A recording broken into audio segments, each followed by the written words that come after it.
je suis là. Eh oh, oui, voilà. Salut, c'est moi, Lucas, le dernier ancêtre commun universel. Et j'ai une histoire fantastique à vous raconter. C'est moi, Lucas, le dernier ancêtre commun universel. Et j'ai une histoire fantastique à vous raconter. Le petit prince veut...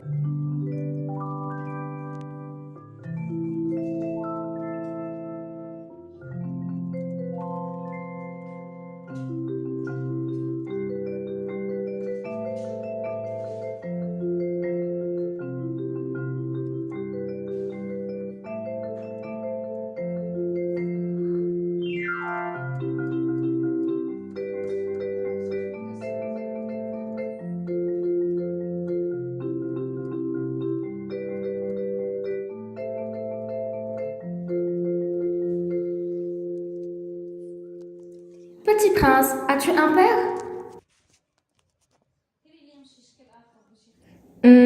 Un père?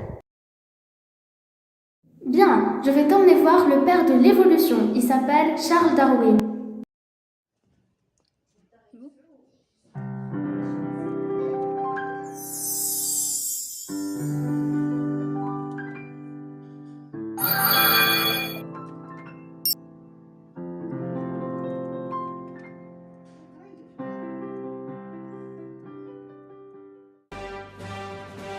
Je suis ton père.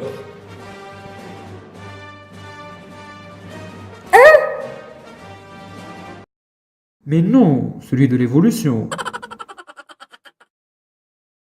Monsieur le scientifique bizarre, on veut traverser l'évolution. Dis-moi mon petit, toi qui souhaites traverser l'évolution, tu sais ce que c'est? Ma Rose, dessine-moi l'évolution. L'évolution est tout simplement un perpétuel changement dans le patrimoine génétique au fil du temps et qui aboutit bien souvent à l'apparition de nouvelles espèces. Ah, c'est pour ça qu'il y a une si grande biodiversité. Laisse-moi t'expliquer comment ça marche. Tout d'abord, il faut savoir qu'il y a 5 processus qui participent à l'évolution. Pour s'en souvenir, tu peux utiliser la technique des 5 doigts de l'évolution.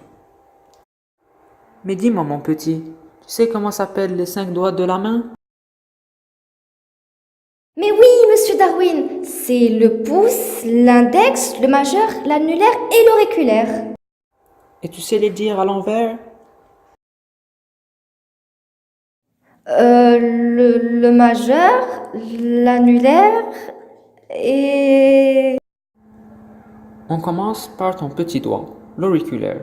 Son rôle à lui est de te rappeler que le nombre d'espèces de la biodiversité peut diminuer et que si cela arrive, le hasard peut prendre le dessus. Je m'explique.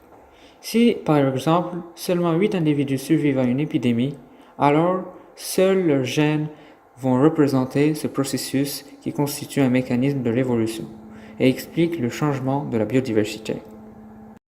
Le doigt suivant est l'annulaire. On y met un anneau, ça rappelle un couple. Justement, cela nous amène au fait que si les individus choisissent de se reproduire en fonction de l'apparence ou l'emplacement, cela peut aussi modifier la fréquence. Si par exemple, des individus blancs comme toi ne s'accouplent qu'avec des individus blancs également, eh bien, ils peuvent créer une nouvelle population. Tu as compris, mon petit? Oui, je crois que ça veut dire que si personne ne les choisissait, les blancs, leurs gènes pourraient être moins nombreux. C'est ça, Darwin? Yes, mon petit, bravo, on continue. Et quel est le doigt suivant? Celui du milieu, le majeur. Oui, le majeur, le M comme mutation. Si un gène est ajouté ou modifié lors d'une mutation, alors il peut aussi affecter la fréquence. Elle est l'un des éléments de la biodiversité et l'un des nombreux facteurs pouvant éventuellement participer dans l'évolution des espèces. On passe maintenant à l'index. Ah ok, ce doigt doit te rappeler le mouvement. Si des individus émigrent, se déversent dans une zone ou la quittent, alors la fréquence de l'expression des gènes changera. C'est ce que nous, les scientifiques, appelons le flux de gènes. Voilà mon petit prince, j'adore ton nom. Oui, Darwin, j'ai compris les 4 doigts. Des populations peu nombreuses, des accouplements non aléatoires, des mutations, le flux génétique. Mais il reste un doigt. Oui, bien sûr, mais nous n'allons pas plus vite que l'évolution. C'est en fait parce que ces quatre processus peuvent provoquer l'évolution, mais aucun l'adaptation. Il n'y a que la sélection naturelle qui puisse mener à des organismes mieux adaptés à leur environnement local. On utilise le pouce pour s'en souvenir. La nature lève les deux pouces lorsque les adaptations vont bien avec leur environnement, et elle les baisse lorsque les adaptations ne vont pas bien avec. Voilà mon garçon, je dois y aller, car comme dirait l'un dans votre monde d'Internet, la science n'attend pas.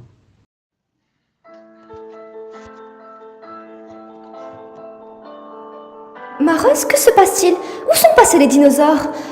Diplodocus? Triceratops?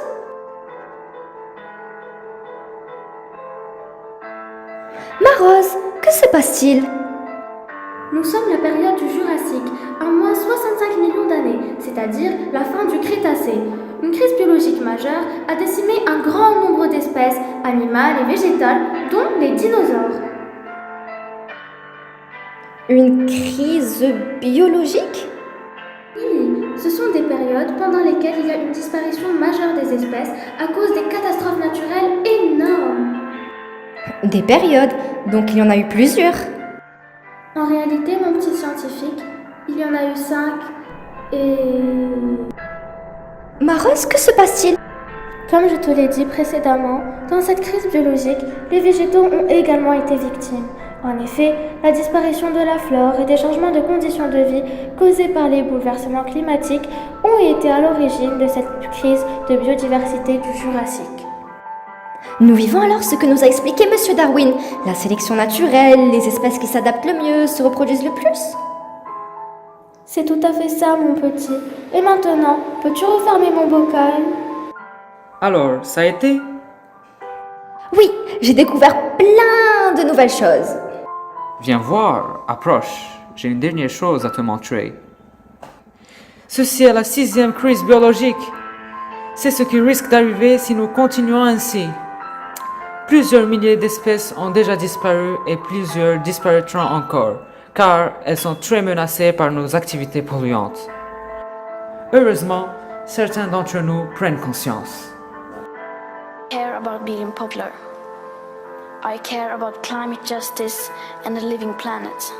I am 15 years old and I'm from Sweden. I speak on behalf of climate justice now. Oh, c'est quoi ça? Eh bien, mon petit, c'est le fameux voyage de ma découverte. Je suis parti de mon pays, l'Angleterre, et j'ai sillonné tous ces pays dans le monde. Attends, je te montre le fameux vaisseau de mon voyage, le Beagle.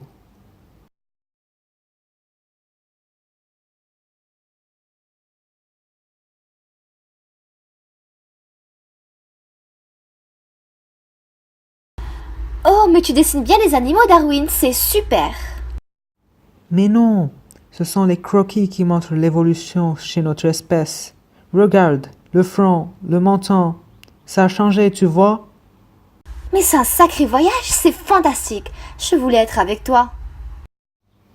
Viens, je te révèle un secret. Tu vois ces pinsons? C'est une même espèce et pourtant, regarde la différence du bec.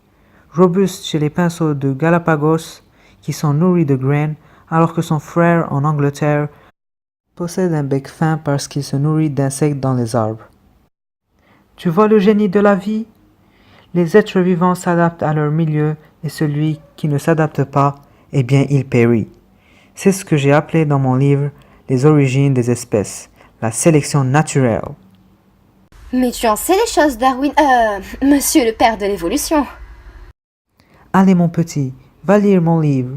Tu vas apprendre beaucoup de choses sur l'évolution de la vie.